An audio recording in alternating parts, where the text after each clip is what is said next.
locations in Ocala and Ormond Beach to serve all of Central Florida. Call 1-888-622-1816. Again, that's 1-888-622-1816. All right, thank you. 20 minutes after 10 o'clock. Not a bad-looking day out there, huh, Robin? No, it is gorgeous. You know, I am very grateful for the fact that I can see the outdoors. We do some volunteer work once in a while for the Florida Center for the Blind, and those folks, it's amazing, really, that they function the way they do. They've learned to live with being blind, right? Yeah. But we do the audiobooks for them, and, well, the audio newspaper now. When we started, they didn't have the audiobooks. Now they're so plentiful, right? Yeah, exactly. And the newspaper, too.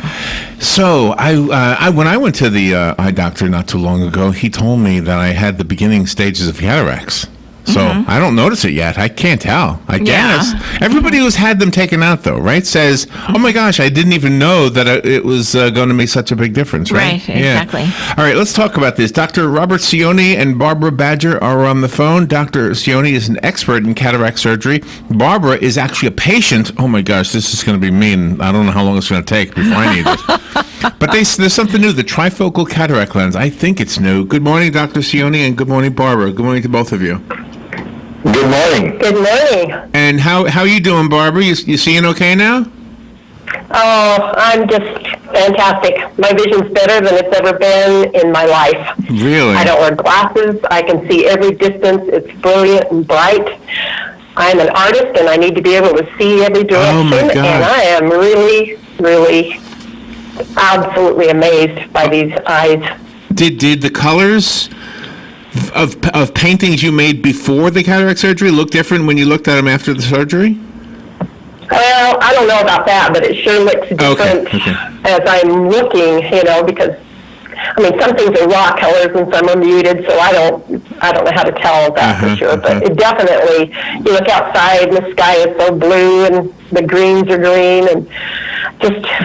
a vibrance different. Oh my gosh! And did you know before you had the surgery that you needed it? I mean, just by looking. I definitely knew. I'd go to my eye doctor and say I need new glasses.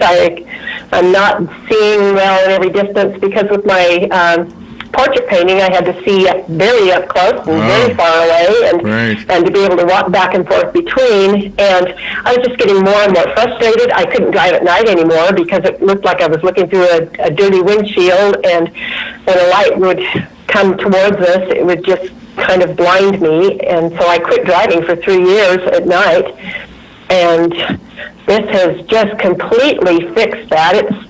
It's just like I've gotten new eyes. Oh my God. Since I haven't had glasses at all since I got these lenses put in. Wow, that is amazing, Barbara. Well, I'm so glad you're doing okay. Dr. Robert Cionni, did you do the surgery on Barbara? Yes, I did. So, I remember at one time, this goes back to my own mom, she was told that her cataracts were not ripe enough. Is that still something we talk about? Is that still even a way of looking at it? Yeah, it's not really a term to use. Generally, we say a patient is ready for cataract surgery when they have cataracts, of course, but the cataracts are contributing to some difficulty they're having in their day-to-day activities. And for Barbara, it was driving at night.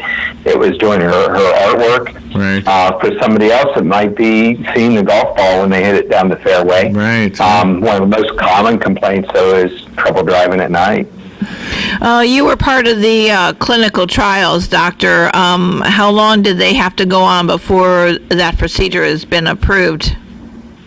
Yeah, so we began 2 years ago, and we just recently got FDA approval, so we've now have the availability for the Panoptix trifocal lens here in the USA, which is fantastic. The results we saw in the trial were like nothing we've ever seen with any intraocular lens, and I've been in a lot of FDA trials, even for other styles of what we call multifocal lenses that are meant to focus at different distances.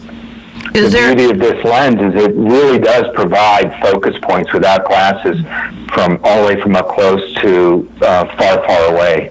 And is there a chance it can be rejected? No, intraocular lenses aren't rejected. They basically, when you have a cataract, which is a natural clouding of the natural lens of the eye, you remove it and put an intraocular lens in its place. But the position it's put into is basically there aren't any blood vessels around it, so it would be reportable, let's say, to have a lens rejected that's placed properly. Does the prescription change as we get older? That's a great question. Most of the change in a person's eye occurs as you get older, occurs in the lens of the eye. And since we've taken that lens out and replaced it with an artificial lens, that change is not there. There can still be some subtle changes, but not like what you've seen throughout the rest of your life. And that's pretty amazing then, that when a person has this procedure done, as you have experienced, Barbara, that you don't need any kind of extra glasses at all. Right. Nothing, and it's permanent. It's like I was just given new eyes. I really have enjoyed this. Well, I mean, a lot of patients don't realize that when they have cataract surgery, not only can they clear their vision, but they can do one step better. And if they've always needed glasses their entire life, they can not only clear their vision, but perhaps get out of those glasses at the same time now. That is pretty fascinating. So I have right now progressive lenses on my eyeglasses, and when I first got them, I had to sort of kind of get used to, I guess, tilting my head just a little bit in order to find the sweet spot. Does that happen with the cataracts too? No, it's quite different with this lens. So with the progressive lens, you have to look up or down, as you said, to find the sweet spot. With the Panoptix lens, everything is in focus no matter where you look all the time, and Barbara can probably speak to that more directly. I did wear those transition lenses, and at first I would have to get used to it because it kind of makes the room swim a little bit. Yeah. And I would have to turn my head to see something clearly. This isn't that way at all. This is just like I'm not wearing anything at all. Wow. It's just like new eyes, and there was no getting used to looking somewhere or feeling like it was a normal eye thing. The only thing I had to get used to is you had to heal a little bit after the surgery. They had to put some drops in.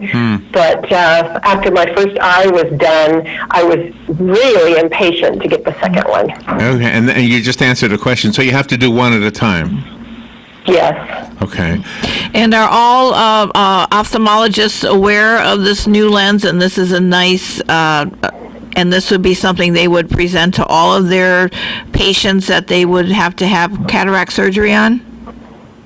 Well, I would hope that if you went to your doctor and were diagnosed with the cataract, that they would talk to you about what your options are. In actuality, we don't see that that's always happening. The surgery is a fantastic procedure. I would like to see that all doctors offer this, and eventually I do think they will, but it's fairly new to the U.S., so it may take some time before everybody becomes aware and starts implementing this implant. And if a person has had LASIK surgery, are cataracts still able to form? After LASIK, cataracts probably will still form. And, since you mentioned it, those are the patients that have already decided that they want life without glasses or contacts. So this kind of a solution is probably what they'll be looking for down the road. All right. Well, you're an inspiration to me, Barbara, because I got that word from my eye doctor. Like, I still can't tell, though, to be honest with you. So maybe it's the very beginning stages, but I imagine it'll be, because both my mom and my dad had it. So is it hereditary?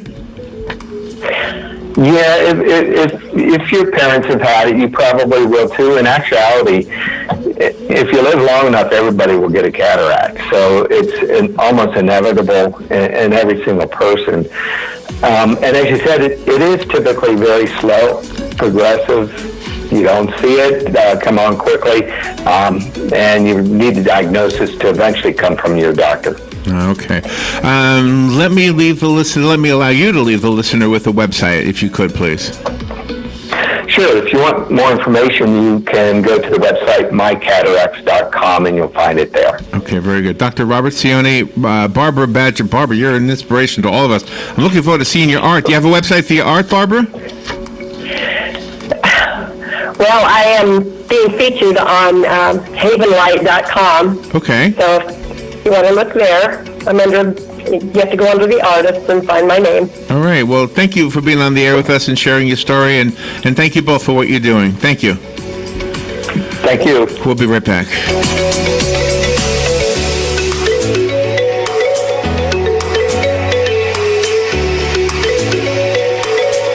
Broadcasting from the Paddock Mall Studios, this is WOCA, Ocala, Gainesville, The Villages, 1370 AM, 96.3 FM.